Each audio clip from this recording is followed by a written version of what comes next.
గురించి మీకు తెలియని ఇంకొక స్టోరీ నేను చెప్పడానికి ఆశపడుతున్నాను. అదేంటి అంటే ఇక్కడ మనం ఇప్పుడు చదువుకున్నది యెహోవా దూత 2 రాజులు 19:35. ఆ రాత్రియే యెహోవా దూత బయలుదేరి అశ్షూరు వారి దండు పెట్టెలో జొచ్చి 185,000 మందిని హతము చేసెను. హల్లెలూయా. ఇక్కడ మనం చూసినట్లయితే దీని ముందు స్టోరీ ఏంటంటే అశ్షూరీయులు అనేవారు యెరూషలేము మీద దాడి చేయడానికి రాబోతున్నారు. అశ్షూరీయులు అనేవారు పరాక్రమవంతులుగాను బహుబలాఢ్యులుగాను యుద్ధములో వారికి ఉన్న నైపుణ్యం ఎవరికి లేదంట. వారు ఏ దేశం మీద యుద్ధానికి పోతే ఖచ్చితంగా ఆక్రమించుకొని వస్తారంట. కొన్ని దేశాలు యుద్ధం చేసినప్పుడు ఏమవుతుందంటే వారు యుద్ధం చేయకుంటే భయపడగలరంట. అంత సమర్థులంట వాళ్ళు. అశ్షూరియన్స్ గురించి మనం మాట్లాడుకుంటే వాళ్ళు చాలా తెలివైన వాళ్ళు. వారి ఖడ్గములు చాలా బలమైనవంట. వారి బాణాలు ఎప్పుడు గురి తప్పవంట. ఈ అశ్షూరీయులు అనే వాళ్ళు చాలా బలమైన వారు అనమాట. ఇలాంటి వాళ్ళు హిజ్కియా రాజుగా ఉన్నప్పుడు యెరూషలేము మీద దండెత్తడానికి, యెరూషలేముని పాడు చేయడానికి, స్వాధీనపరచుకోవడానికి, చుట్టుకున్న ప్రాంతాలు స్వాధీనపరచుకోవడానికి, దండెత్తడానికి ముందుగా ఒక ఉత్తరం పంపించారంట. పంపించినప్పుడు ఏమైందంటే హిజ్కియా ఏం చేశాడంటే కన్నీళ్లు విడిచుచు దేవుడిని ప్రార్థన చేసినట్టు మనం ముందు చూస్తాము. 19వ అధ్యాయం స్టార్టింగ్ మనం చూస్తే హిజ్కియా విని తన బట్టలు చింపుకొని గోనె పట్ట కట్టుకొని యెహోవా మందిరంలోకి పోయి, ఇదిగో జీవం గల దేవుడిని దూషించినట్టు వారు వచ్చినట్టుగా దేవుడి దగ్గర మొరపెడుతున్నాడంట. ఏమనంటే ఇదిగో వారు జీవము గల దేవుడిని వారు దూషిస్తున్నారయ్యా, ఇదిగో ఈ సృష్టిని చేసిన గొప్ప వారిని వారు దూషిస్తున్నారని దేవుడి దగ్గర మొరపెట్ట స్టార్ట్ చేశారంట. హిజ్కియా మొరపెట్టక ముందే అశ్షూరీయులకి రాజైన సన్హెరీబు ఆయన ఏం చేస్తాడంటే ఒక మనిషిని పంపిస్తాడు, రబ్షాకే అనే మనిషిని. ఆయన ఏంటంటే యుద్ధం జరగక ముందే అది మనం 18వ అధ్యాయంలో చూస్తాము. రబ్షాకే అనే వ్యక్తిని పంపిస్తాడనమాట. పంపించినప్పుడు ఆయన ఏమంటాడంటే హిజ్కియాని మీరు నమ్ముకుంటున్నారా? ఈ దేశాన్ని కాపాడగలిగే దేవుడు ఎవరైనా ఉన్నారా? మాతో యుద్ధం చేసి గెలిచిన వాళ్ళు ఎవరైనా ఉన్నారా? మీరు ఇప్పుడు కనుక లొంగిపోయారనుకోండి, మేము స్వాధీనపరచుకోవడం మీరు మాకు లొంగిపోతే మేము మీకు ఖచ్చితంగా మంచి ద్రాక్ష తోటలు ఇస్తాము, అంజూర పండ్లు తినడానికి ఇస్తాము, మేము తీసుకొని వెళ్ళిపోతాం, మేము మిమ్మల్ని హ్యాపీ ప్లేస్లో ఉంచుతాము. మీరు కనుక హిజ్కియాని నమ్ముకోవద్దని ముందే చెప్తాడు. హిజ్కియా దగ్గరికి వచ్చి అంటాడు కదా, నువ్వు అసలు ఏం నమ్ముకొని నువ్వు ఇంత ధైర్యంగా ఉన్నావు అని అడుగుతాడు రబ్షాకే అన్న వ్యక్తి. హిజ్కియా అంటాడు కదా, నేను ఈ సృష్టిని చేసిన యెహోవాను నమ్ముతున్నాను అంటాడు. మా పితరుల్ని కాపాడిన యెహోవాను నమ్ముతున్నాను అంటాడు. ఇక్కడ మనం చూసినట్లయితే ఒక దేవదూత అంట ఒక్క నైట్లో 185,000 మందిని చంపిందంట. ఎంతమందిని? 185,000. యెరూషలేముకి గొప్ప శ్రమ రాబోతుందని తెలిసినప్పుడు హిజ్కియా కన్నీటి ప్రార్థన చేశాడంట. చేసినప్పుడు యెషయా ప్రవక్త ద్వారా ఒక సందేశం వచ్చింది. ఏ దారినైతే వస్తున్నాడో ఆ దారిలోనే శత్రువు పారిపోతాడు అనే సందేశం యెషయా ప్రవక్త పంపిస్తాడు. ఖచ్చితంగా అది జరిగింది. నేను కొన్ని మాటలు మీకు దూతల గురించి చెప్పాలనుకుంటున్నాను. మనకి ప్రధాన దేవదూతలు ఎంతమంది? ప్రధాన దేవదూతలు మిఖాయేలు, 7 7 ఆర్కేంజల్స్ అంటారు. ఆ 7 ఆర్కేంజల్స్ ఏంటి అంటే అసలు దేవదూతలకు దేవుడు ఎందుకు స్తుతించాడు అంటే దేవుడి మాట విని ఆయన నిత్యము స్తుతించడానికి, ఆయన చెప్పిన పని చెప్పినట్లుగా చేయడానికి దేవుడు వాటిని సృజించాడు. మనుషుల కన్నా ముందే దేవుడు దేవదూతలను సృజించాడు. అయితే ఈ దేవదూతలు మనుషుల్ని ప్రొటెక్ట్ చేస్తూ దేవుడు చెప్పిన వర్తమానాన్ని మనుషులకు అందిస్తూ ఇలా వాటి రోల్ అవి చేస్తూ ఉన్నాయి. మనకు తెలిసిన మొదటి పాపం చేసింది ఎవరు? అబాదమ్మ. నేను అంటాను ఫస్ట్ పాపం జరిగింది ఆదాము అవ్వల వల్ల కాదు, ఈడెన్ గార్డెన్ లో కాదు, కానీ పరలోకంలో లూసిఫర్. ఎవరు? దేవుడి కంటే గొప్పగా నేను ఉండాలని దాని ఆలోచనని బట్టి, దాన్ని ఏమంటారు గ్రీడ్, దాన్ని బట్టి అది పరలోకం నుంచి గెంటివేయబడింది. ఓ తేజ నక్షత్రమా, నీవు దేవుడి కంటే మిగిలిగా ఉందని తలంచుకొని నీవు కింద పడిపోతావని హెచ్కే ప్రవక్త గురించి. అయితే ఫస్ట్ పాపం చేసింది ఎవరు అంటే ఒక దేవదూత. దేవుడు వాడిని ఎందుకు పెట్టాడు? ఆయన పని చేయడానికి, ఆయన ప్రజల్ని గాడ్ చేయడానికి, ప్రొటెక్ట్ చేయడానికి, ఆయన మాటలను ప్రజలకి ప్రవక్తలకి డెలివర్ చేయడానికి మాత్రమే పెట్టాడు. అయితే ఇటువంటి దేవదూతలు ఏం చేసిందంట? దేవుని కంటే నేను హెచ్చించుకుందని అనుకుందంట. మనం ఇంత చేస్తామో ఆయనకి మనకి పెద్ద తేడా ఏలేదు. ఆయనకి ఎంత తెలుసు, మనకి అంత తెలుసు. మనం స్వతంత్రించుకుందాం అని అనుకుందంట. అది అనుకోవడమే కాదు, 1/3 ఆఫ్ ఏంజల్స్ ని రెచ్చగొట్టిందంట.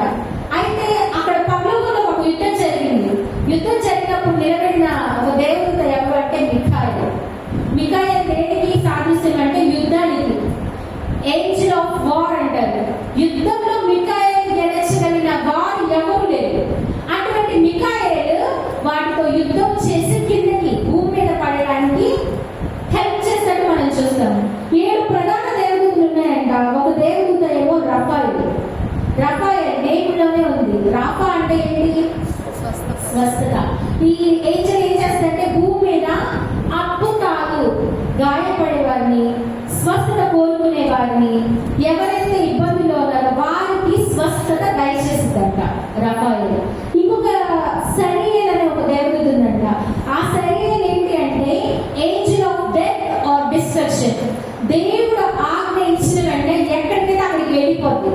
ఇదిగో మరణ దూత మీ గుమ్మంలో ప్రవేశించుకున్నట్లు మీ గుమ్మములకు గొర్రెల రక్తాన్ని రాయమని చెప్తాడు. అక్కడ ప్రవేశించే దూత ఏంటంటే సరియల్. ఏంటి? Angel of death and destruction. ఇంకో ఏంజల్ చూస్తే కనుక యూరియల్.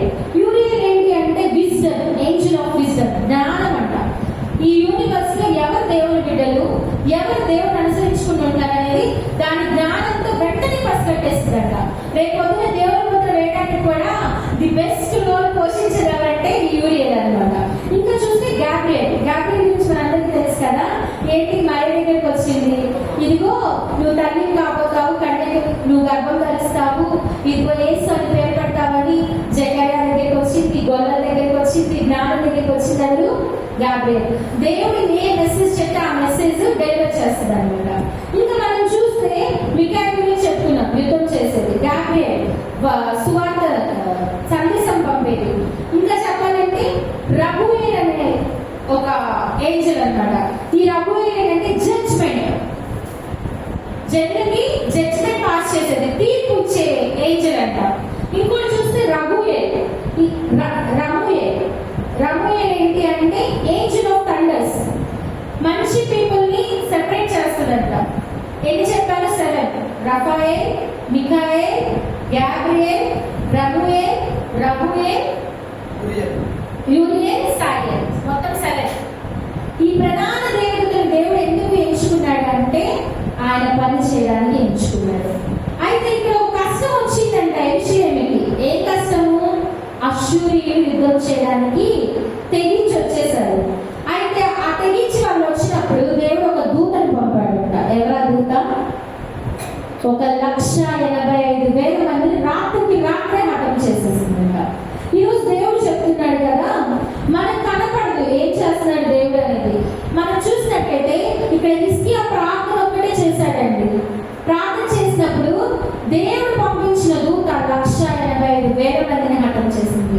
ఈరోజు దేవుడు అంటున్నాడు కదా, నీ జీవితంలోకి, నీ ఇంటిలోనికి, లేకపోతే నీ కుటుంబంలోనికి ప్రవేశించిన ఏ శత్రువైనా సరే నువ్వేం చేయాలి? ప్రార్థన చేసే దూతని నువ్వు దేవుడు ఆజ్ఞాపించే ప్రార్థన నీ ఉంచి ఉండాలి. ఎదుటివాడు ఎంత గొప్పడైనా కానీ, అష్షూరీయులు లాంటి పరాక్రము గల బలాఢ్యులైనా అవ్వని, యుద్ధంలో వాళ్ళు గెలవలేని ప్రాంతం ఏదైనా అవ్వని, దేవుడు చెప్తున్నాడు కదా, 1,80,000 మందిని హతం చేసిందండి. నైట్ ఆఫ్ మిరాకిల్స్ అంటారు ఆ నైట్ ని. ఎందుకంటే రాత్రికి రాత్రి జరిగిపోయింది. ఒక శబ్దం ఉందా? పోయి కలువ వచ్చినట్టుందా? లేకపోతే తెగులు ఏమైనా భూమి మీద పడినట్టుందా? అసలు నో సైన్, ఏ సైన్ లేదు, ఒక సింబల్ లేదు, ముందుగా ఒక సిగ్నల్ లేదు. కానీ నైట్ మొత్తం ఫినిష్ కదా. దేవుడు చెప్తున్నాడు కదా, ఆ విషయంలోనే శత్రువు మీదకి వస్తున్నప్పుడు దేవుడు ఆయనకి యుద్ధం చేసినప్పుడు ఈ రోజున దేవుడు అడుగుతున్నాడు కదా, నీ సంఘంలోనికి, నీ జీవితంలోనికి, నీ కుటుంబంలోనికి వచ్చిన దురాత్మల్ని, వచ్చిన శత్రు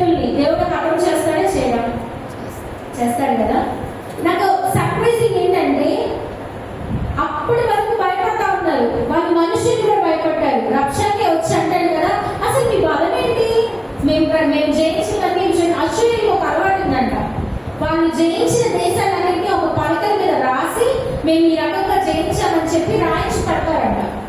వాళ్ళ ప్రత్యేకత అది. ఎందుకంటే ఇక వాళ్ళ నేమే ఏంటంటే ఏదైనా జయించగలరు అన్నది. అట్లాంటి వాళ్ళు ఈ సైడ్కి వచ్చినప్పుడు దేవుని ప్రజల దగ్గరికి రాపోయినప్పుడు దేవుడు ఎలా రియాక్ట్ అయ్యాడు? ఊరుకున్నాడా? ఊరుకోలేదు. మా ఇంట్లో అయితే మేము కొన్ని సంవత్సరాలుగా పోరాటం చేస్తున్నాం కొన్నింటి బట్టి. నిజంగా నాకు అనిపించింది కదా, రాత్రి వాక్యం చదువుతున్నప్పుడు ఇన్ని ఒక్క నైట్ లో కార్యం జరిగిపోయింది. మనం పాడుకుంటాం కదా కథ మొత్తం మార్చగలవు అని, కథ ఒక్క నైట్ కి మారిపోయిందండి. ఇక్కడ మనకి మారదంటారా? మారదా? ఒక్క నైట్ కి ఇక్కడ మిరాకిల్ జరిగిపోయింది. మనకి ఈ డేలో అవ్వాలని మనం కోరుకుందామా? ఈ డేలో, ఈ పగలు, ఈ స్థలం విడిచి వెళ్ళేలోపు మనకి అద్భుతాలు జరుగును గాక. యెహోవా దూత మన ముందుకి వచ్చును గాక. ఎలాగో అయితే శత్రువులను హతము చేసి ఉన్నదో మన ముందు నిలబడి ఉన్న శత్రువుని కూడా యెహోవా దూత హతము చేయును గాక. ఒక విషయం నేను చాలా బాధపడుతున్నాను. రాత్రి ఒక చిన్న విషయం తెలిసింది. నేను దీని గురించి మనసు లేదు, బాధగా ఉన్నాను. ఏంటి ప్రభువా ఇలా జరిగింది అని అనుకున్నప్పుడు యాక్చువల్లీ వేరే వాక్యం ప్రిపేర్ అయ్యాను. Rejected stories has become corner store అని. నిషేధించబడిన రాయి మూలకి తరగాలి అనే వాక్యం ప్రిపేర్ అవుతాను నేను ఎప్పటి నుంచి అనుకున్నాను, ఒక 4-5 ఎగ్జాంపుల్స్ పెట్టి. అదే నేను తీస్తే బైబిల్లో దేవుడు చెప్తున్నాడు కదా, ఎఫెసీయులు చదివాను, సమయం సద్వినియోగం చేసుకోనండి, సంఘము వెలుపటి వారితో మీరు యుక్తముగా మాట్లాడండి అని. యుక్తముగా మాట్లాడండి. సంఘము వెలుపటి వారు అంటే మనం వేరే వాళ్ళతో, దేవుడు తెలుసు మనం ఎలా మాట్లాడతాము, మనం ఎంత రియాక్ట్ అవుతామో దేవుడు తెలుసు. వెంటనే నాకు తను అది ఇచ్చి దేవుడు ప్రేరేపణించి యుక్తముగా మాట్లాడవలసి ఉందని ఆజ్ఞాపించి అయిపోయిన తర్వాత అసలు ఎందుకు ఇలా జరుగుతుంది, ఇక్కడ ఎందుకు ఇలా జరుగుతుంది, నా జీవితంలో, మా జీవితంలో, మా దగ్గర ఎందుకు ఇలా జరుగుతుందని అనుకున్నప్పుడు ఈ సినారీ దేవుడు నాకు గుర్తు చేస్తున్నాడు. నా జన్మ జోలికి వచ్చిన, నా సన్నిధి జోలికి వచ్చిన ఏమవుద్ది, జీవితాలు శాపగ్రస్తమైపోతే జాగ్రత్త. దేవుని సన్నిధి జోలికి వచ్చిన, దేవుని కుమారుల జోలికి వచ్చిన, దేవుని ప్రజల జోలికి వచ్చిన, దైవ సేవకుల దగ్గరికి వచ్చిన దేవుడు మాత్రం క్షమాపణ లేదు. అది తెలిసి చేసే పాపము, దానికి క్షమాపణ లేదు. మనకు నాకు తెలియక చేసామన్నా కూడా అది శాపగ్రస్తమైనది. అక్కడ దేవతలను పంపించినప్పుడు 1,85,000 మంది అంట. పొద్దున చూసాక అందరూ సమానం నిలబడ్డాయంట. ఈరోజు దేవుడు చెప్తున్న మాట ఏంటంటే, నీ ఇంట్లోకి వచ్చిన ఏ దురాత్మైనా సరే, ఆ రోజు రాత్రి దూత ఎలా అయితే హతము చేసిందో, ఈ రోజు నీ ఇంట్లో ఉన్న ప్రతి దురాత్మను దేవుడు హతము చేయబోతున్నాడు. హల్లెలూయా. దేవుడు చెప్తాడు కదా, నా దూతని నేను మీకు ముందుగా పంపించబోతున్నాను అంటాడు. ఇంకా చెప్తాడు కదా, నిన్ను కూర్చి ఆయన తన దూతనికి ఆజ్ఞాపించాడు. చదువుతున్నామా? కీర్తనలు 91:11-12. మార్గములన్నిటిలో నీ మార్గములన్నిటిలో నిన్ను కాపాడుటకు ఆయన నిన్ను గూర్చి తన దూతలకు ఆజ్ఞాపించును. నీ పాదములకు రాయి తగులకుండా వారు నిన్ను తమ చేతుల మీద ఎత్తి పట్టుకుందురు. హల్లెలూయా. దేవుడు చెప్తాడు కదా, నిన్ను గూర్చి ఎవరికి ఆజ్ఞాపిస్తాడంట? దేవుడు తన దూతలకు ఆజ్ఞాపిస్తాడు. వాళ్ళు ఏం చేస్తారంట, నీ కాలికి, నీ పాదానికి రాయి కూడా తగలకుండా వాళ్ళని ప్రొటెక్ట్ చేస్తారంట. ఈరోజు దేవుడు చెప్తున్న వాగ్దానం ఏంటంటే, నిన్ను గూర్చి దేవుడు తన దూతగా ఆజ్ఞాపించబోతున్నాడు. హల్లెలూయా. వాళ్ళు నిన్ను ఇక నుంచి ఎలాగ చూస్తారంట, మహారాణిలాగా. కాలికి చిన్న కూడా గుచ్చిపడేవారంట, నీ పాదానికి రాయి తగలేవారంట. మనం చూసినట్లయితే దూత ఎటువంటి కాలం చేయగలదు. ఈ క్షణం నుంచి నువ్వు నమ్మినట్లయితే నీ ముందు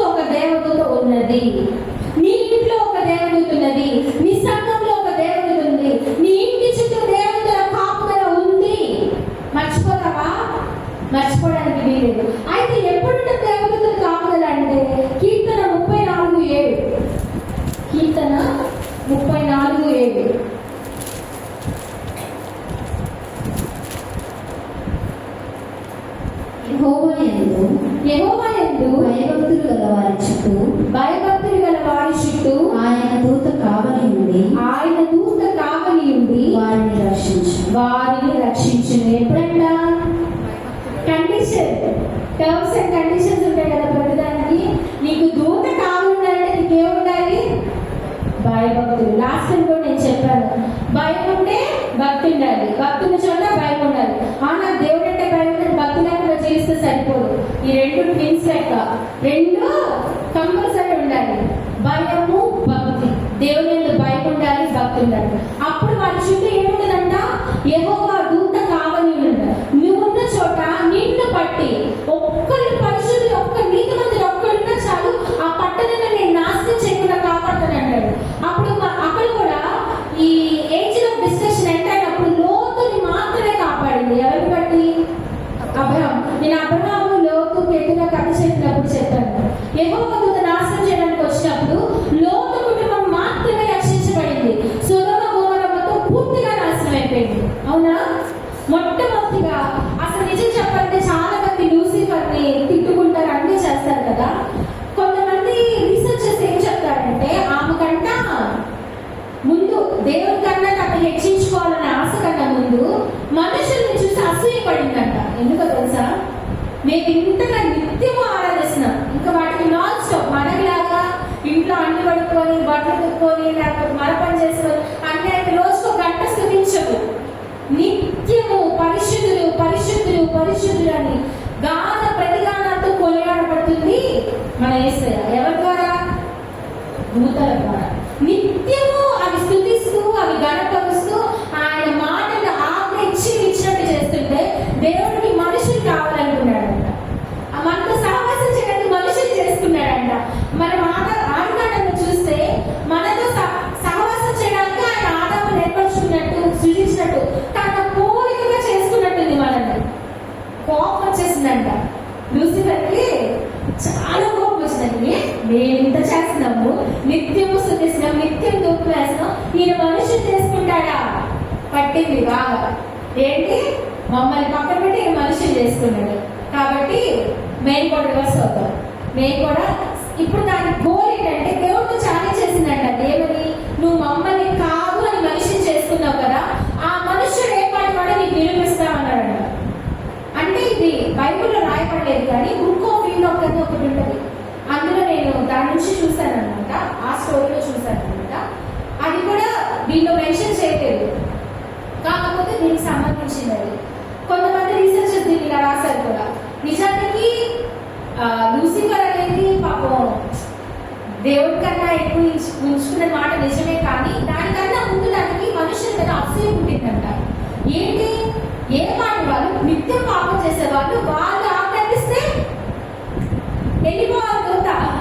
పాస్టర్ గా చెప్పారు కదా లాస్ట్ టైం, నేను దూతగా ఆజ్ఞాపిస్తే రావాల్సిందే నా దగ్గరికి. నిజమే కదా? మనుషులు ఏమాట నిత్యము పాపం చేసేవాడు ఏమంటే దేవుడు తన దూతను పంపించాలి. పాపం అవి మాత్రం మనకి సేవ చేయాలి, మన పాత సేవ అవి చేయాలి. అది తట్టుకోలేకే దేవుడి మీద పోరాటం చేసిందంట లూసిఫర్. చాలా చేసిందంట. మనుష్యుడు వ్యక్తుడు, మనుష్యుడు పనికి మన వాడికి నిత్యము నిరూపిస్తానే ఉంటాను నీకు అని చెప్పిందంట. అందుకని ఇప్పుడు కూడా అపవాది చేసే పని ఏంటి చెప్పండి? మనుషుల్ని టెంప్ట్ చేస్తూ ఉంటుంది. చేసిందంటే మనుషుడు పక్కకు వెళ్ళిపోతారు. చూసావా నా అకౌంట్లో పోయి టెంట్ అయిపోయింది. ఇప్పటికీ నిత్యము గర్జించు సింహం వల్ల అపవాదైన సాతాను ఎదురు చూస్తున్నాడంటే ఎందుకంటే దాని గోల్ ఒక్కటే, దేవుడు సృజించిన సృష్టి దేవుని మాట వినట్లేదు, మీ వాటికన్నా మేమే గొప్ప వాళ్ళము అని దేవుడికి చూపించడానికి ఇప్పటికీ ఆది నుంచి అప్పుడు స్టార్ట్ అయిందండి 6000 సంవత్సరాల క్రితం. ఇప్పటికీ స్టిల్ వర్కింగ్. ఎంతమంది నమ్ముతారు? నిజమే కదా? మనం మంచి ప్లేస్లో వెళ్తున్నప్పుడు దేవుడు మంచిగా ఉన్నప్పుడు మనకు ఒక ముళ్ళు పెట్టింది, శోధన అనే ముళ్ళు పెట్టింది. అప్పుడు శోధన అన్నప్పుడు మనకి మెలకుగా ఉండి ప్రార్థన చేయండి, శోధనకు ప్రవేశించుకున్నట్టు అన్న వాక్యం గుర్తురాదు. అయ్యో శోధన వచ్చిందే, కృంగిపోతాం కదా, చిన్నదానికి కృంగిపోతాం. దేవుడు నాకే చేస్తాడు, అందరికీ చేస్తాడు అన్న పెట్టొచ్చింది. తర్వాత నీతి మందికి కష్టం, ప్రపంచం అంతా బాగున్నారు, పాపాలు అందరూ బాగున్నారు అన్న ఆలోచన పెట్టింది. మనకి ప్రార్థనకి ముందు మనకి దూరం చేసింది, మన ఆలోచన స్వార్థం చేస్తుంది. ఇంకా దాని పని అంటే దేవుడు సృజించిన మనుషులు వ్యర్థులు అని నిరూపించాలంటే లూసిఫర్ ఏకైక ఏమంట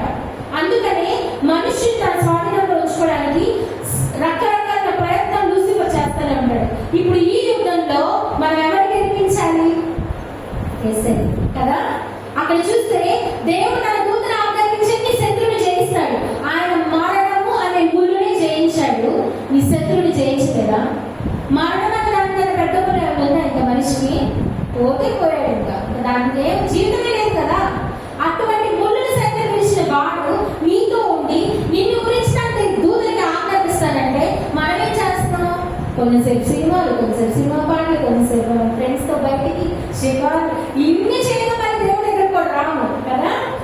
ఎట్లుంటాం? చేసుకున్నాము. ప్రార్థన అంటే నిర్లక్ష్యం చాలా మందికి. ఇక్కడ హిజ్కియా ప్రార్థన వల్ల మాత్రమే అష్షూరీయుల్ని జయించగలిగాడు. మనం చూసినట్లయితే సన్హెరీబు అంట పారిపోయాడంట. 185,000 మంది అండి, ఒక్కరు కాదు, ఇద్దరు కాదు, 10,000 మంది చచ్చిపోయారు, 20,000 మంది చచ్చిపోయారు, 30,000 చచ్చిపోయారు. పెద్ద అతిశయోక్తి కాదు.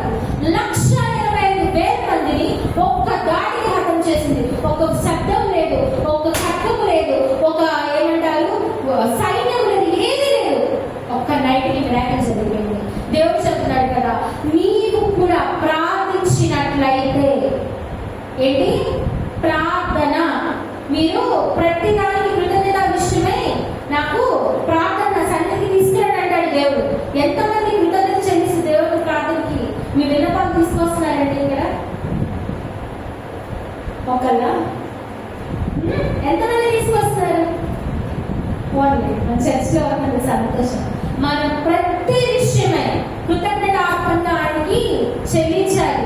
మనం పుట్టినందుకు, మనం బ్రతుకుతున్నందుకు, మన జీవనం గడుస్తున్నందుకు ప్రతి విషయమైన కృతజ్ఞతాపన స్తుతి మన నోట నిత్యము ఉండాలి. ఉన్నప్పుడు ఏమైనా తెలుసా, అపవాదం వస్తాడు కానీ దాని మీద దాడి చేయదు.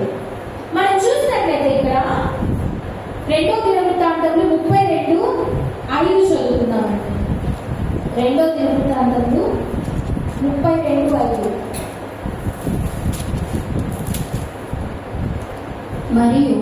మరియు రాజు ధైర్యము తెచ్చుకొని పాడైన గోడ యావత్తు కట్టించి గోపురముల వరకు దానిని ఎత్తు చేయించి బయట మరి ఒక గోడను కట్టించి దావీదు పట్టణంలో మిల్లో దుర్గమును బాగు చేయించెను. చాలు. మనం చూసినట్లయితే హిజ్కియా అంట ఇక్కడ సమాచారం తెలిసింది. మీరు పైన చూస్తే తెలిసింది, అష్షూరు రాజైన సన్హెరీబు వస్తున్నాడని తెలిసి, లోపరుచుకోవడానికి వస్తాడని తెలిసి ఏం చేశాడంట, ఒక వాల్ కట్టాడంట. ఏంటా వాల్? గోపురం అంత ఎత్తున వాల్ని కట్టాడంట. ఎందుకు కట్టాడంటారు? ముందు ఆ గోడ కట్టడానికే వాళ్ళకి సగం బలమైపోతుంది, అవునా? అయితే నేను అంటాను కదా, మామూలు గోడ ఉంది, ఒక గోడ ఉంది. అయితే ఆ గోడ అక్కడ వదిలిపెట్టకుండా ప్రాకారాన్ని ఎత్తు చేయించాడంట. దీన్ని మనం దేంతో పోల్చొచ్చంటే, యెషయా ప్రవక్త వారికి పంపించినప్పుడు హిజ్కియా దగ్గరికి మనుషుల్ని పంపించి అంటాడు కదా, మరి హెచ్చుగా ప్రార్థించవలెను అని అంటాడు. మీరు ముందు చదువుకోండి, ఇప్పుడు సమయం లేదు కాబట్టి నేను చదివించట్లేదు. 2వ రాజులు 19వ అధ్యాయం 20వ అధ్యాయం చదువుకోండి, మీకు ఉంటుంది. మరి హెచ్చుగా ప్రార్థించవలెను. ప్రార్థన అనే గోడ సరిపోదు. మనం ఏం చేయాలంట? హెచ్చు ప్రార్థన. గోపురం అంత ఎత్తు గోడ కట్టాడు అంటే ఏంటి? హెచ్చైన ప్రార్థన అనే ఒక ప్రాకారాన్ని హిజ్కియా కట్టాడు. అక్కడ చూసినట్లయితే మనకి నార్మల్ గోడ, ఇది మన ఆత్మీయ జీవితానికి మనం అన్వయించుకునేది ఏం గోడ అంటే మెలకువ కలిగిన ప్రార్థన. హల్లెలూయా. హెచ్చైన ప్రార్థన, నిత్యము మొరపెట్టే ప్రార్థన. మెలకువ అంటే ఎట్లా? నిద్రపోవడం ఉండదు, మత్తురాలే ఉండదు, సోమరిపోతున్నా విధి లేదు. మెలకువ కలిగి ప్రార్థన చేసిన నీ బాహుబలను చూపించిన వారు పాట పాడుతున్నాం కదా, మెలకువ కలిగి ప్రార్థన చేసిన నీ బాహుబలము చూపించినావు. ఏం చేయాలి? మెలకువ కలిగి ప్రార్థన అనేది ఒక ఆత్మీయ జీవితానికి, ఒక ఎనిమి మనల్ని అటాక్ చేయకుండా చాలా అవసరం. మేము ప్రార్థన చేస్తున్నాం, మేము నిత్యం 24 గంటలు దేవుడు ప్రార్థన చేస్తున్నాం. ఆయన ఎందుకు చేయించలేము? ఎందుకంటే ప్రార్థన చేస్తాం. మీలో మెలకు కలిగిన ప్రార్థన లేదు, శ్రద్ధాశక్తులతో కూడిన ప్రార్థన లేదు, భయభక్తులతో కూడిన ప్రార్థన లేదు. ఏదో చేస్తా ఉంటే చేస్తాం. నేను పొద్దునేస్తే సాయంత్రం బయట ప్రార్థనలే ఉంటాయండి, అయినా చేయించలేకపోతే ఎందుకు? శత్రువుని జయించలేకపోతున్నాము అంటే ఇది మీకే కాదు, నాకు కూడా ఒక లెసన్. నేను చదువుతున్నప్పుడు నేను అనుకున్నాను, ఓహో ఇప్పటి వరకు నేను చేసిన ప్రార్థన, దేవదూతను దిగి వచ్చేంత ప్రార్థన నేను, దేవుడి యెహోవాను పంపించినంత ప్రార్థన నేను చేయలేదేమో, అందుకే నేను జయించలేకపోతాను. నేను నన్ను పరీక్షించుకున్నాను. అందుకే మీకు నేను ఇంత రూఢిగా చెప్తున్నాను, ఈ రోజు యెహోవా దూత దిగి రావాలి అంటే మీ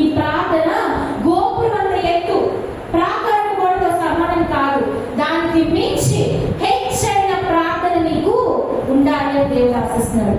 ఇంకా మనం చూసినట్లయితే ఇక్కడే 2వ దినవృత్తాంతంలో 32:30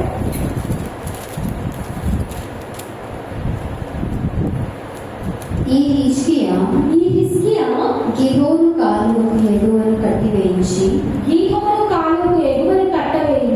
దావీదు పట్టణపు పడమటి వైపునకు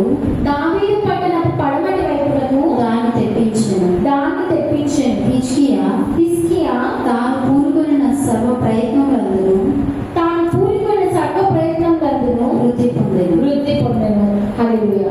ఇక్కడ మనం చూసినట్లయితే ఒక నది ఉంటదంట, ఆ దేశం మొత్తానికి నీళ్లు ఇచ్చిన నది అది. అశ్షూరీయులకు ఇంకొక ప్రత్యేకత ఏంటో తెలుసా? ఏ దేశం మీద వాళ్ళు యుద్ధం చేయడానికి వెళ్తున్నప్పుడు ఫస్ట్ వాళ్ళు స్టాప్ చేసేదంటే వాటర్ సప్లై లేకుండా అడ్డుకుంటారంట. హిజ్కియా దాని ముందే ఆలోచించి ఒక టనెల్ సొరంగ మార్గం ఏర్పాటు చేశాడంట. ఆ సొరంగ మార్గం ఏంటంటే దేశం మొత్తానికి నీళ్ళు ఇచ్చడానికి ఒక మార్గాన్ని తప్పించాడంట. ముందుగా he's preparing himself for the war. తెలుసు యుద్ధానికి వస్తారని తెలుసు, వాళ్ళు ఎలా యుద్ధం చేస్తారో తెలుసు. అందుకే ఫస్ట్ ఏం చేశాడు? ఫస్ట్ గోడను కట్టించాడు, పాడైన గోడని. ఆ పాడైన గోడని ఎత్తు చేయించడమే కాదు, ఒక టనెల్ అంతా తప్పించాడంట. భయపడలేదు హిజ్కియా. ఇక్కడ వస్తారని తెలిసినప్పుడు ముందుగా మమ్మల్ని క్షమించండి, మా వల్ల తప్పు చేసిన ఒక లేఖ రాస్తాడు. అయినా అశ్షూరీయులు రాష్ట్రానికి ఏమన్నాడు? ఒప్పుకోడు. భయపడలేదు అప్పుడు కూడా. తన దూతల ద్వారా మరొకసారి వర్తమానం పంపిస్తాడు, అయినా ఒప్పుకోడు. ఇంకా సరే నేను ఇలా ఉంటా, నేనే చూసుకుంటా అని దేవుడితోనే నేను గెలుస్తాను అనుకున్నాడు. దేవుడి ద్వారానే నేను ఈ యుద్ధాన్ని గెలవాలనుకున్నాడు. అందుకనే ప్రార్థన అనే ఒక కంచి వేశాడు. ఆ ప్రార్థన అనే కంచితో తను ఆగలేదు. హెచ్చైన ప్రార్థన, మెరుపు కలిగిన ప్రార్థన, శ్రద్ధశక్తులతో కూడిన ప్రార్థన, భయభక్తులు కలిగిన ప్రార్థన ఇక్కడ మనం చూస్తాం. కాబట్టి తను ఆ యుద్ధంలో జయించగలిగాడు. మనం చూసినట్లయితే సొరంగ మార్గం తప్పాడంట. మనం చూస్తే 1 లేయర్ ప్రొటెక్షన్ కాదు, 2 లేయర్ ప్రొటెక్షన్ కాదు, 3 లేయర్. అవునా? రావాలంటే ఆ గోడ ప్రాకార గోపురం అంటే ఎత్తైన కూడా ప్లస్ ఈ మధ్య సొరంగ మార్గం కూడా దాటుకొని రావాలి. వాళ్ళు నీళ్ళ ద్వారా కూడా దీన్ని అడ్డుకోలేదు. ఈ నీళ్లు మనకి దేనికి సాదృశ్యం? నీళ్లు దేనికి సాదృశ్యం? ఆశీర్వాదం, వాక్యానికి సాధిస్తుంది. ప్రార్థన ఉంటే సరిపోదు, ఈ వాక్యము అనేదితో మన బాడీ అంతా మనం కలుపుకోవాలి. అంటే నీళ్ళతో ఉదక స్నానం చేయమని, జీవజలంతో మీరు ఉదక స్నానం చేయాలని ఉంటుంది. అంటే దాని అర్థం నీళ్లు కుమరించుకోవాలని కాదు, వాక్యాన్ని మనలో మనం కుమరించుకోవాలి అనేది. ఆ వేసిన ప్రాకారము స్వర్ణ మార్గము అడ్డుగా వేశాడంట. 32 ఫస్ట్ మనం చూస్తే ఉంటుంది 2వ అధ్యాయంలో. సన్హెరీబు దండెత్తి వచ్చి యెరూషలేము మీద యుద్ధం చేయను ఉద్దేశించి ఉన్నాడని హిజ్కియా చూచి పట్టణం బయట ఉన్న ఊటల నీళ్లను అడ్డవలనని తలచి, ఊట నీళ్ళతో ఒక అడ్డయ్యాలని ఫిక్స్ అయిపోయాడంట. ముందుగా ఏం చేశాడు? అందరికి భయపడలేదు. కాంట్రాక్టర్స్ ని, బిల్డర్స్ అందరినీ పిలిపించాడు. ఎంతమంది ఉంటారో అంతమందిని సమర్పించారు. కొంతమందిని దేశంలో యెరూషలేములో, కొంతమందిని ఏం చేశాడు? మీరు గోడ కట్టమని పంపించాడు. ఇంకొక మందిని సొరంగ మార్గం తవ్వమని పంపించాడు. ఇంకొక మందిని గోడ బాగు చేయమని పంపించాడు. ఇంకొంతమందిని యుద్ధ సమయంలో మనకి ఏంటి? ఫుడ్, ఆహారం కదా. ఈ ఆహారం సమకూర్చడం కొంతమంది ఎవ్వరు ఖాళీ లేదండి. ఆ యుద్ధ సమయంలో మనం చూస్తే ప్రజలు, యెరూషలేము ప్రజలందరికీ ఒక్కొక్క మాట, ఒక్కొక్క ఆజ్ఞ ఇచ్చి వారిని పంపించాడు. వారైతే సమకూర్చారు. యుద్ధం స్టార్ట్ అవ్వక ముందే సొరంగ మార్గం ఏర్పడిపోయింది, గోడ కట్టేసినారు, స్టోర్ హౌసెస్ అన్ని ఫుడ్తో ఫుల్ అయిపోయినాయి అంట. బాగా ప్రిపేర్ అయిపోయాడు. ఇంకా ఎట్లాంటి యుద్ధం అయినా సరే దేవుడు తోడున్నాడని నమ్మాడు. మనం చూసినట్లయితే 2వ రాజ్యంలోనే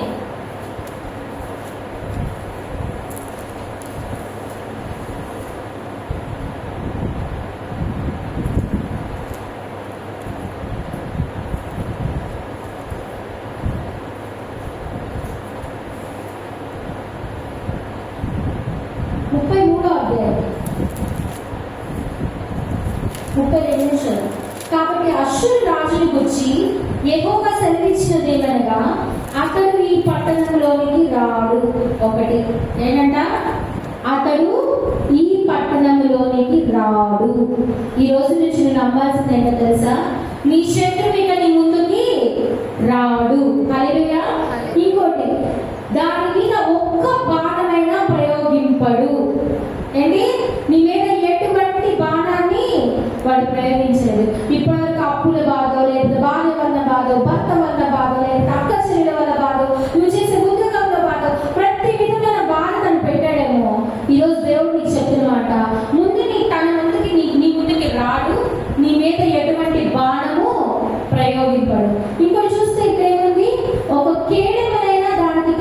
కనపరచుడు.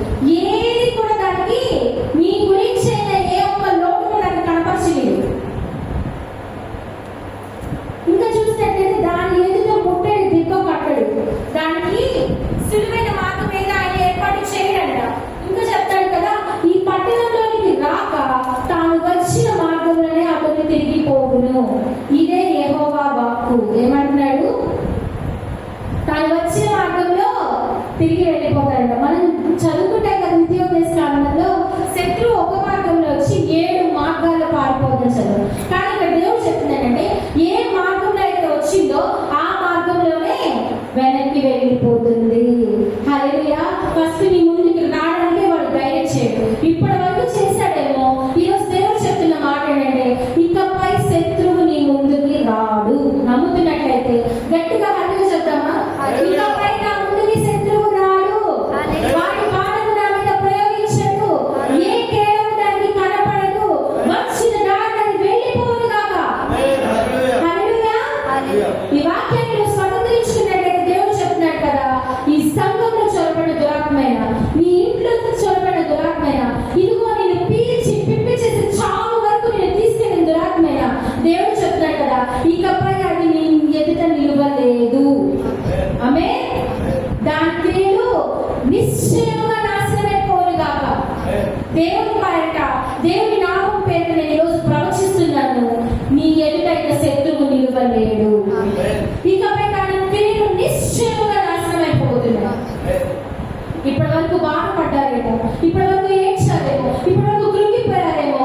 అయితే నీ ముందున్నది ఒక లేయర్ ప్రొటెక్షన్ కాదు, ట్రిపుల్ లేయర్ ప్రొటెక్షన్ దేవుడు నీ ముందు ఇచ్చాడు. దీన్ని కనుక నువ్వు ఫాలో అయినట్లయితే, నీ ప్రార్థన నువ్వు మార్చుకున్నట్లయితే, ప్రార్థిస్తున్నాను కదా నువ్వు అనుకోవద్దు, నేను రోజు ప్రార్థిస్తున్నాను నువ్వు అనుకోవద్దు. నీకు కావాల్సింది శోధనలోకి ప్రవేశించుకున్నట్లు శిష్యుని దేవుడు ఆగ్రహించిన ప్రార్థన, మెలకువగలిగిన ప్రార్థన. యెహోవా యొక్క భయభక్తులు కలిగిన వారి ఎదుట ఏమవుతాయంట? వారి ఎదుట నిత్యము దేవుళ్ళ కాపుదలు ఉంటాయంట. దేవుళ్ళ కాపుదలు ఉంటారంటే నీకు ఇది మస్ట్ అండ్ షుడ్. ఆ రోజు హిజ్కియా ఏడ్చి ప్రార్థన చేశాడు కాబట్టి అష్షూరీయుడు అనే గొప్ప వారిని వారు జయించారు. ఒక్క నైట్ లో కార్యం జరిగిపోయింది. ఈ రోజు ఈ క్షణంలో నీవు ఈ స్థలం నుంచి బయటికి వెళ్ళినప్పుడు నీ కార్యం జరగాలి అంటే ఈ క్షణాన్ని నిన్ను నువ్వు సిద్ధపరచుకోవాలి. ఏమైనా తెలుసా? నా ప్రార్థన నేను హెచ్చించుకుంటాను, నేను వాక్యం అనే ఒక సొరంగ మార్గాన్ని నాలో నేను ప్రవేశింప చేసుకుంటాను. అప్పుడు శత్రువు నా మీదకి దండెత్తలేడు, శత్రువు నన్ను భయపెట్టలేడు. శత్రువు ముందే వచ్చి మీరు మా దగ్గరకు వస్తారన్న బతుకు తీసుకురా నమ్ముకుంటే మీరేమైపోతారు మీకు తెలీదు అని భయపెట్టచ్చేమో. ఇప్పటికైనా పక్కకు రమ్మంటాడు, పక్కకు తొలగమంటాడు. మనం మాత్రము నిత్యము కదలని సియోను కొండ మీద మనం నిలబడాలి. ఇదే మన మార్గం, ఇదే మన జయం. ఇటువంటి టైంలో దేవుడు అంటాడు కదా, దేవదూతలకి కూడా లేని పవర్స్ నీకు ఉన్నాయి. ఎందుకంటే అది ఎంత గొప్పకో అవి సైతం నీ మాటకి తలంచాల్సిందే కదా. దూతలు చేయని నీ దివ్య సేవను దూరినైననే చేయ కృపనిచ్చితివే. దూతలు చేయని నీ దివ్య సేవను దూరినైననే చేయ కృపనిచ్చితివే. ధూపార్తిని చేపట్టి చేసెదా, ధూపార్తిని చేపట్టి చేసెదా. ఈ పాటలో దేవుడు మనం చెప్తున్న మాట ఏంటంటే, దూతలు కూడా చేయలేవంటే ఆయన సేవలు వాక్యం చెప్పగలరా వచ్చి, మనకి మాత్రమే అధికారం ఉంది. హల్లెలూయా. ఆయన అవి కూడా నిత్యము దేవునితో ఉంటాయి, నిత్యము దేవుని సముఖంలో ఉంటాయి, నిత్యము దేవుని ఆరాధిస్తాయి. కానీ అవి చేయలేని పని మన దేవుడు ఒకటి ఇచ్చాడు. ఏంటిది? ఆయన సేవ. సర్వ సృష్టికి మనము సువార్తను ప్రకటించాలనే సేవ మనం చేయగలము, అవి చేయలేరు. ఇది మనం ఎలా చేయాలి? ధూపార్తిని చేపట్టుకుని చేయడం అంటే నిశ్చయమైన హృదయముతో, దేవుడు అంగీకరించగలిగిన హృదయముతో, ఆయనకి ఇష్టమైన బలియాగంలో మనం మార్చుకొని మాత్రమే దీన్ని మనం చేయగలిగాము. లేదులే ప్రభువా, నాకున్న సమస్యలు నాకు నేను ముందుకు పోవడం పక్కకు అప్పుడు వస్తాయని తెలియదు. కొంతమంది టైం పెట్టుకుంటారండి, వాళ్ళ టైం తర్వాత నేను బాప్టిజం తీసుకుంటాను. మా సిస్టర్ ఒక అమ్మాయి నాకు తెలిసిన